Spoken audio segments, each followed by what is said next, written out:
Welcome to Fun Science. Meletus. Wah, kok bisa gitu ya? Dan pompa. Akhirnya. Tahu dong, harus tanya pada siapa? Fun Science.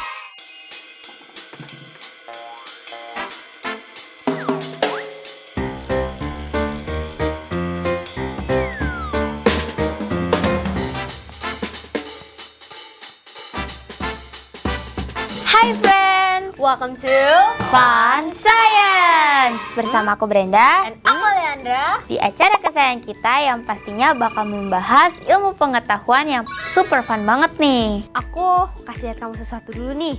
Wah, apa tuh? Aku punya balon. Balonku ada satu doang mainannya. Ini dia nih. Wah, kamu habis dari mana? Habis dari acara ulang tahun. Aku cuma bawa aja sih. Terus balonnya mau dipakai buat apa? Penasaran kan? Penasaran, kenapa? Nih, hari ini kita akan menggunakan balon untuk eksperimen hari ini. Nih, kira-kira kalau misalnya kamu menusuk balon ini dengan benda tajam, bisa nggak sih dia nggak meletus? Kalau menurut aku sih nggak bisa ya, karena kalau di lagunya aja meletus balon hijau dor.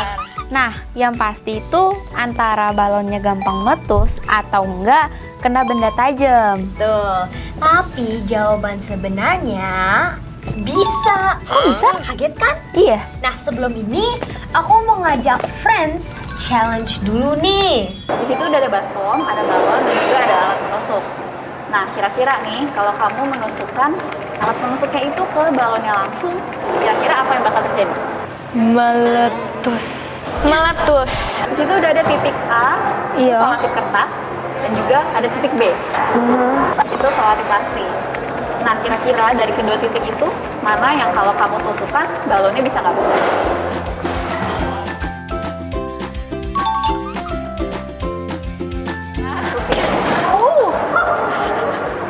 Katanya Karena oh my god, I was right. Nah, itu dia. Wah, seru banget. Tapi kok tadi kayaknya ada yang nggak meletus nih. Yang bikin nggak meletus itu sebenarnya selotip kertasnya atau selotip beningnya sih? Yuk kita buktiin sendiri yuk. Nih aku udah siapin balonnya yang ada selotip bening dan selotip kertas, tusuk sate dan jarum pentul. Jarum pentulnya yang bening ya. Nih coba kita coba ini dulu ya. Oke. Oke, satu lagi.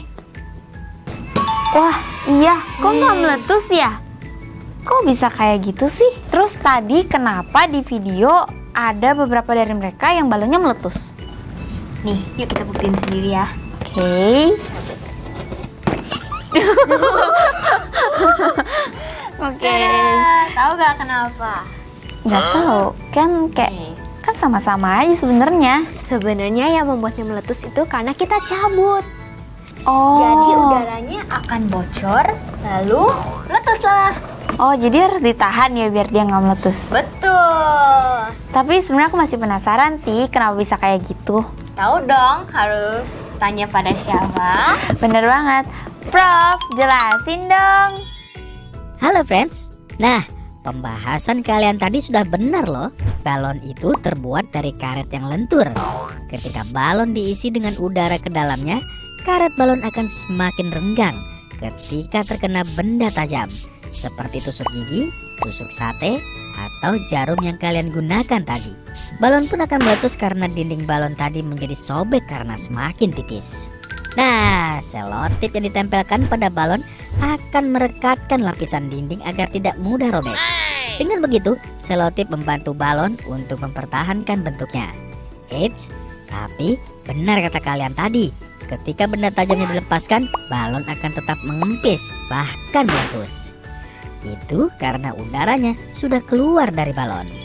Tuh, begitu tuh. Kamu udah ngerti kan sekarang? Udah. Terima kasih ya, Prof. Nah, abis ini aku masih mengajak kamu buat eksperimen lagi. Siap nggak? Siap dong. Yuk!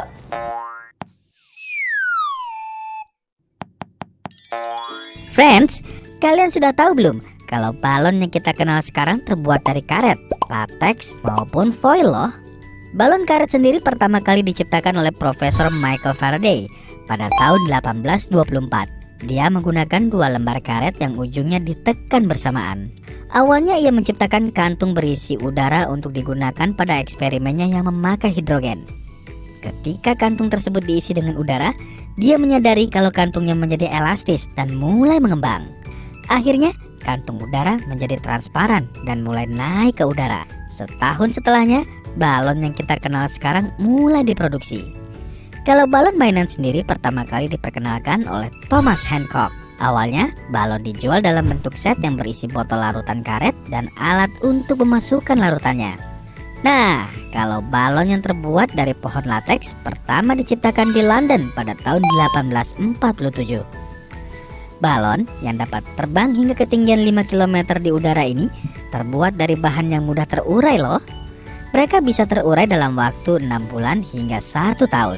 Nah, Brenda, aku punya pertanyaan. Pernah nggak sih kamu eksperimen ini di sekolah pas pelajaran IPA? Kayaknya sih belum ya, karena salah satu faktornya mungkin banyak orang yang takut balon. Berarti ini first time kamu dong? Iya, bisa dibilang kayak gitu. Makanya aku excited banget waktu tahu kita percobaan pakai balon, dan kebetulan aku juga suka banget loh. Sebelum itu, aku mau nanya dulu nih. Tahu nggak, balon ini nih terbuat dari apa? Kalau aku sih nebaknya ini dari karet ya, karena tuh dia bisa kayak ditarik gitu. Betul banget. Aku mau kasih lihat kamu clue video. Wah, boleh tuh.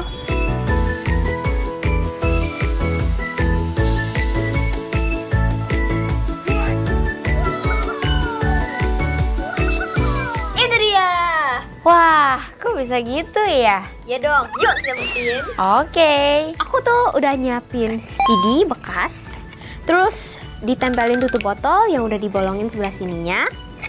Habis itu balon dan pompa. Akhirnya. Oke. Nah, aku bakalan pompa dulu nih. Habis itu kamu tinggal masukin ke CD-nya. Oke. Udah selesai. Tinggal kamu. Nah, coba pas. Ya, 3, 2, 1. Wih, kok bisa gitu sih? Nggak tahu. Wah, keren loh. Kamu tahu gak kenapa bisa kayak gini? Ya enggak lah, kan aku juga kayak baru pertama kali lihat nih. Sama.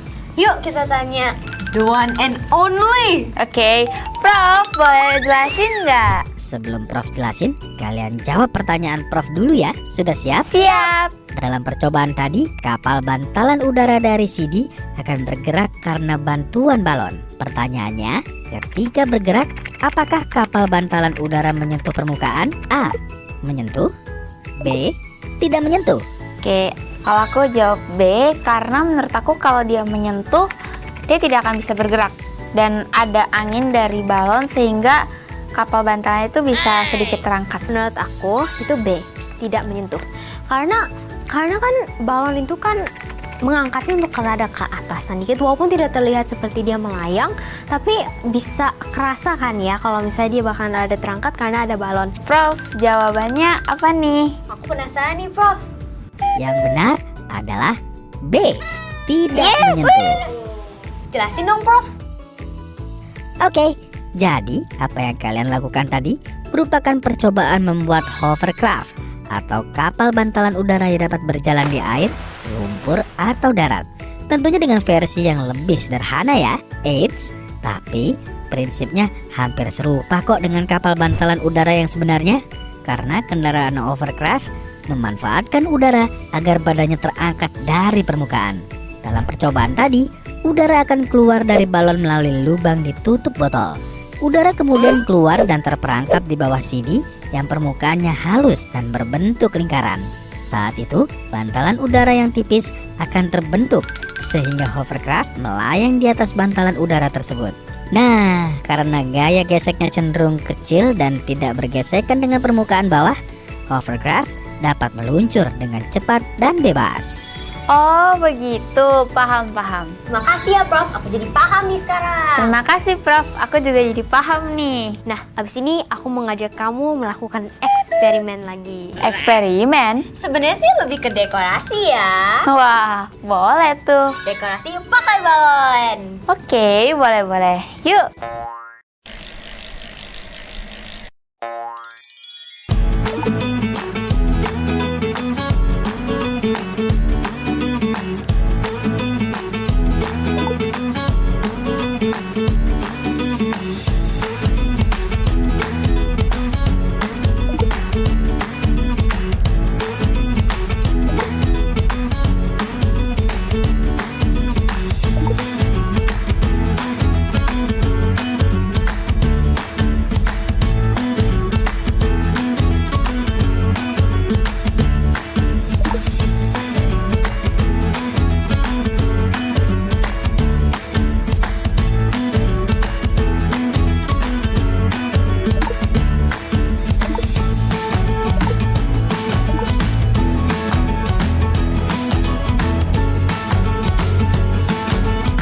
Wah, udah jadi tuh.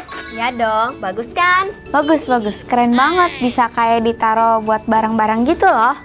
Yoi, dan juga kalau mau naruh lampu di dalamnya juga bisa. Wih, keren banget ya. Gimana, hari ini seru gak? Pastinya dong, selain bisa belajar tentang sains yang sederhana juga, kita juga bisa belajar kalau sebenarnya balon itu banyak loh manfaatnya buat kita nguji coba, eksperimen. Terus juga kita bisa buat bahan kerajinan dari balon. Betul banget. Makanya, friends, tonton terus di Fun Science bersama aku Brenda. dan aku Leandra. Sampai ketemu di episode selanjutnya. Bye.